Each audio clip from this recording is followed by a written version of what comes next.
Hello मेरे प्यारे दोस्तों, कैसे हैं आप लोग। आज हम इस वीडियो में जानेंगे भूलेख खतौनी अंश त्रुटि सुधार का आवेदन कैसे करते हैं और इसकी प्रक्रिया क्या होती है।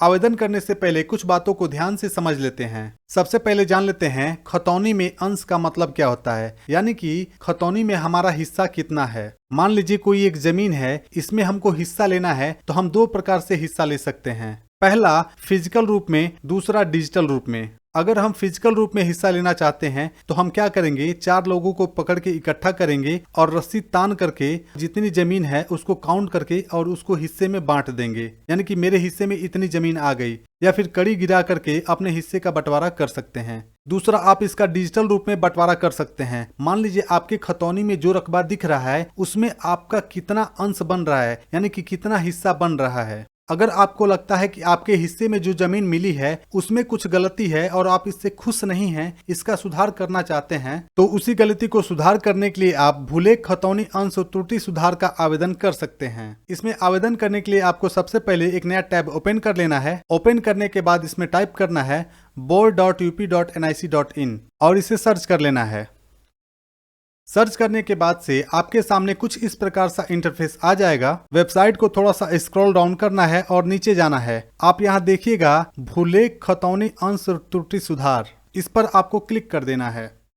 क्लिक करने के बाद से आपके सामने कुछ इस प्रकार सा इंटरफेस आ जाएगा। वीडियो के शुरू में आपने इसी पेज को देखा होगा। अब आगे आपको क्या करना है, यहाँ पे आपको अपना मोबाइल नंबर डालना है। मोबाइल नंबर डालने के बाद आप देखिएगा नीचे लिखा है OTP प्राप्त करें, इस पर हमको क्लिक कर देना है। जैसे ही आप इस पर क्लिक करेंगे तो सक्सेस लिख के आ जाएगा, इसको क्लोज कर देंगे। हमारा OTP आ गया है, इसमें OTP को डाल देते हैं। OTP डालने के बाद से हम यहाँ पे कैप्चा को भर लेते हैं। कैप्चा भरने के बाद से लॉगिन पे हमको क्लिक कर देना है। जैसे ही आप क्लिक करेंगे तो आपके सामने कुछ इस प्रकार सा इंटरफेस आ जाएगा। आप यहाँ लेफ्ट साइड पर देखिएगा नया आवेदन और दूसरा है आवेदन की सूची। अगर आपने इससे पहले कोई आवेदन किया है तो आवेदन की सूची पर जाकर के उसका आप स्टेटस चेक कर सकते हैं। मैं इस वीडियो में नया आवेदन कर रहा हूं तो हम नए वाले आवेदन पे ही रहने देंगे। अब सबसे पहले आपको इन सब चीजों को ध्यान से पढ़ लेना है। पढ़ने के बाद ही इसमें कुछ डिटेल भरना है। यहाँ पर देखिएगा कुछ नोट्स लिखा है, मैं इसको पढ़ लेता हूँ।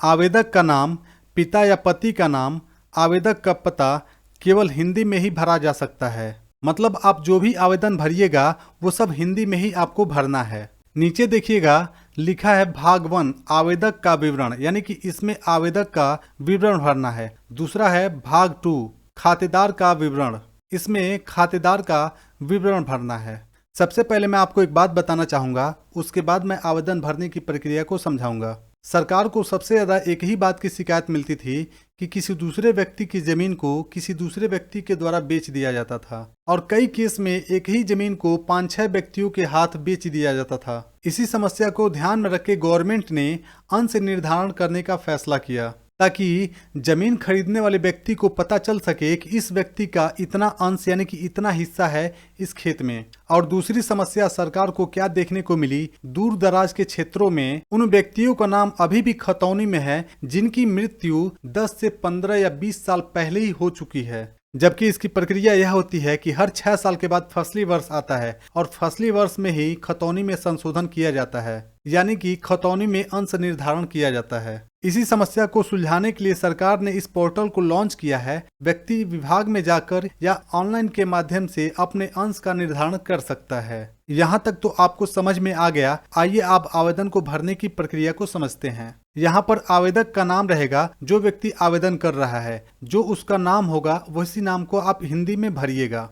इसके बाद यहाँ पर पिता या पति का नाम भरिएगा। अगर आवेदनकर्ता पुरुष है तो पिता का नाम भरिएगा, आवेदनकर्ता महिला है तो उसके पति का नाम भरिएगा। इसके बाद यहाँ पर देखिएगा अगर आवेदनकर्ता है पुरुष है तो पुरुष पे टिक कर दीजिएगा, अगर आवेदनकर्ता महिला है तो महिला पे टिक कर दीजिएगा। इसके बाद यहाँ पर आवेदक का मोबाइल नंबर डाल दीजिएगा। और यहाँ ध्यान से पढ़िएगा, क्या आवेदक वर्तमान में उत्तर प्रदेश के किसी ग्राम में निवास करता है। अगर निवास करता है तो हाँ पे क्लिक कर दीजिएगा, अगर किसी अन्य राज्य में निवास करता है तो नहीं पे क्लिक कर दीजिएगा। इसके बाद यहाँ पर आवेदक का पता भरना है। आपको पूरा पता भरना है जो आवेदक का पता है। आवेदक के पता में सबसे पहले गांव का नाम भरिएगा, उसके बाद कौन से तहसील में पड़ता है उसका नाम भरिएगा, उसके बाद कौन से ब्लॉक में पड़ता है उसका नाम भरिएगा, उसके बाद कौन से जिला में पड़ता है उसका नाम भरिएगा, और उसके बाद राज्य कौन सा है, उत्तर प्रदेश, उसके बाद उत्तर प्रदेश को भर दीजिएगा। भाग 1 को भर लेने के बाद अब आपको भाग 2 को भरना है। एक बात मैं आपको बता दूं कि जो डिटेल मैं भर रहा हूं जरूरी नहीं कि वो आपका ही डिटेल है, आप अपने हिसाब से भरिएगा जो आपका विवरण है। मैं इस वीडियो के माध्यम से आपको समझा रहा हूं कि आपको कैसे भरना है। अब चलते हैं भाग 2 को भर लेते हैं। सबसे पहले यहाँ पे जनपद को सिलेक्ट करेंगे, जो भी आपका जनपद पड़ता हो आप उसे ही सिलेक्ट कर लीजिएगा। इसके बाद आपको यहाँ पे तहसील को भरना है, जो भी आपका तहसील पड़ता हो आप अपने तहसील को सिलेक्ट कर लीजिएगा। मुझे लग रहा है कि अभी वेबसाइट पर काम चल रहा है, इसको अपडेट किया जा रहा है, क्योंकि ग्राम सभा को मैं चयन कर रहा हूं तो यहां से कुछ भी शो नहीं हो रहा है, जिसकी वजह से मैं आगे फार्म को नहीं ले जा पा रहा हूं।